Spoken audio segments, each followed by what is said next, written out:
Le Rwanda est en train d'agresser la RDC. Le Rwanda est en train d'agresser la RDC. Salut les amis encore, je suis votre humble serviteur, l'homme le plus noir de la terre. Je suis l'homme le plus noir de la terre. Et appelez-moi désormais Sa Majesté Sénateur Crétou. C'est très important de répéter ça encore et encore. Parce que nous sommes déjà une famille. Un Africain digne de ce nom ne peut pas traverser cette vidéo sans s'offusquer, sans la partager, sans envoyer ça à un membre du gouvernement de Paul Kagame, sans envoyer ça à Paul Kagame, sans prendre le lien et envoyer ça sur la page Facebook de Paul Kagame. Il doit voir qu'on l'accuse directement. C'est-à-dire que ce n'est pas uniquement Félix Tshisekedi. Parce que honnêtement, Félix Tshisekedi me semble très faible. Mais il y a certaines décisions qu'il est en train de prendre aujourd'hui qui me réconfortent, les amis. Il faut être honnête. Parce que quand nous sommes en train d'analyser le sujet, c'est très sérieux. Nous devons aussi être sérieux. La décision qu'il a prise depuis 2023 de porter plainte contre le Rwanda à Arusha en Tanzanie, c'est une bonne décision. Et ce tribunal des droits de l'homme et du peuple doit faire son travail pour condamner le Rwanda. Le Rwanda agresse la RDC. Le Rwanda viole le sous-sol congolais. Le Rwanda est en train de exploiter, en train de voler les ressources naturelles congolais. That is how it is. And that's the truth of the matter. La brillantissime chef de la diplomatie congolaise l'a dit au Conseil de sécurité des Nations Unies. L'ambassadeur russe au Conseil de sécurité des Nations Unies a parlé. Je crois qu'il est temps que M. Félix Tshisekedi comprenne qu'il faut cesser tout contact avec les Occidentaux parce qu'ils sont les responsables de ce qui se passe là. Ce sont ces gens, M. Tshisekedi, qui financent le Rwanda, qui arment le Rwanda. Ils sont les responsables. Ce sont ces gens-là qui font ce travail. Tu ne peux pas être, monsieur le président, être complice avec ces gens-là. Tu ne peux pas travailler avec eux parce qu'à force d'être avec eux, on va te considérer comme si tu es un complice. Et on ne serait pas tendre avec toi. Le Congo mérite un dirigeant fort. Tu as promis lors de ton deuxième mandat après les élections que si c'est la guerre, tu vas réunir les deux chambres et tu vas déclarer la guerre contre le Rwanda. Il est temps de faire cela. Le Rwanda envoie ses militaires au Congo, c'est une déclaration de guerre. Il n'y a pas autre chose.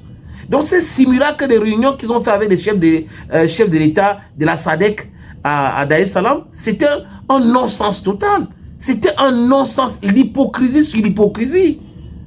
Le Congo de plus de 100 millions d'habitants est torturé par le Rwanda. C'est quoi? C'est qui le Rwanda devant le Congo? C'est pas possible. Le Rwanda est là en train de faire le travail que les Occidentaux lui ont demandé de faire. Crée le désordre là-bas, crée le désordre là-bas. L'Afrique ne doit pas être libre et nous devons piller, voler, on va donner ton pourcentage. C'est pour cette raison que l'Union européenne a signé des accords concernant les ressources naturelles, les minéraux rares avec le Rwanda. Le Rwanda ne produit rien. Donc le Rwanda n'a pas volé au Congo et le Rwanda envoie en Europe. Le Rwanda a son pourcentage.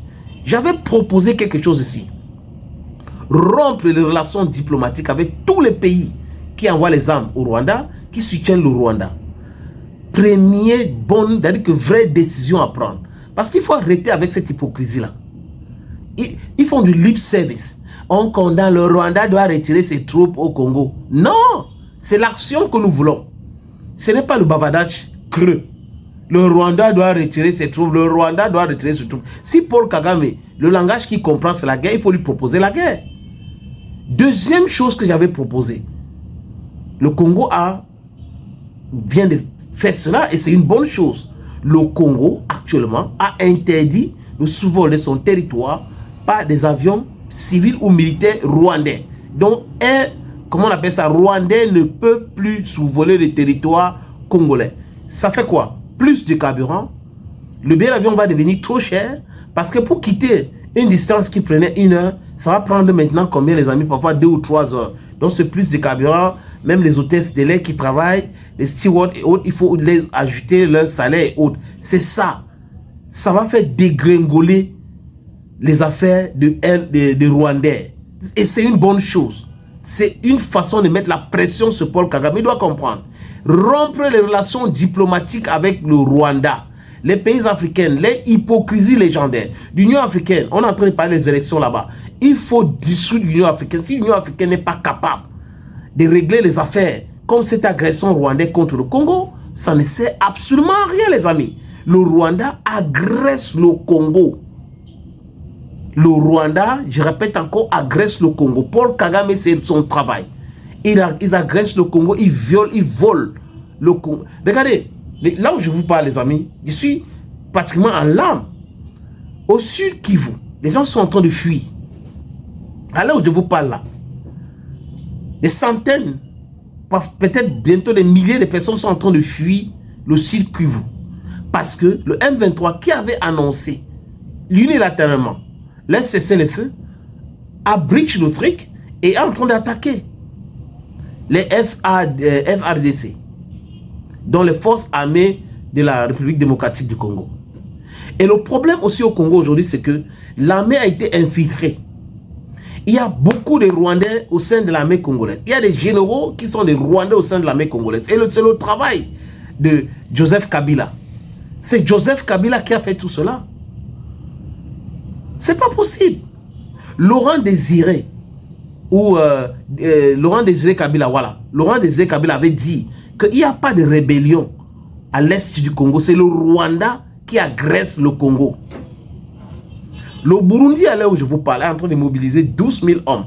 Et le Burundi a déjà envoyé un message clair aux Rwandais.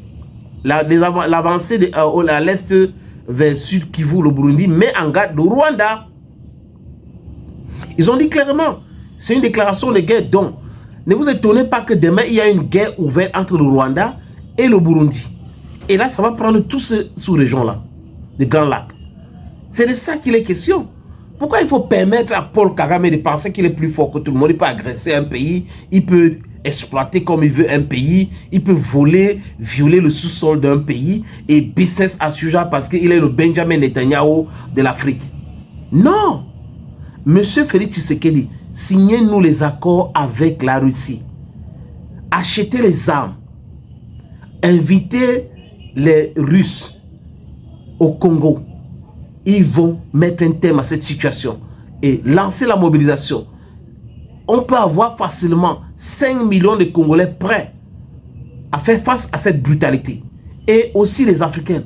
On peut sortir avec même 20 millions de jeunes Africains qui vont s'enrouler dans l'armée pour envoyer un message fort à Paul Kagame. On est fatigué que les enfants d'Afrique soient des complices des Occidentaux pour pouvoir continuer à nous piller. We are sick and tired about that. Paul Kagame ne peut pas dépasser l'Afrique. Il ne peut pas. C'est à nous de décider. Si 1, 2, 3, 4 pays rompent les relations diplomatiques avec le Rwanda, 1, 2, 3 pays cessent de faire le business avec le Rwanda, c'est bon. Et là, les pays, si le Congo a déjà dit interdit de survoler notre espace aérien, le Burundi dit la même chose, le Niger dit la même chose, tous les autres disent la même chose, le Cameroun dit la même chose, les pays de l'Afrique centrale disent la même chose. C'est bon pour lui. Il va se sentir tout petit comme ça. Il va retirer ses troupes, il va prendre ses clics et claques et partir et laisser le Congo tranquille. Les Congolais méritent de vivre en paix. 30 ans de destruction, 30 ans de pillage. Je parle du pillage du Rwanda, je ne parle pas des Belges, je ne parle pas de la colonisation. C'est quand même beaucoup, non? Monsieur Tshisekedi, réveillez-vous. On vous regarde. Thank you, friends, and bye-bye for now.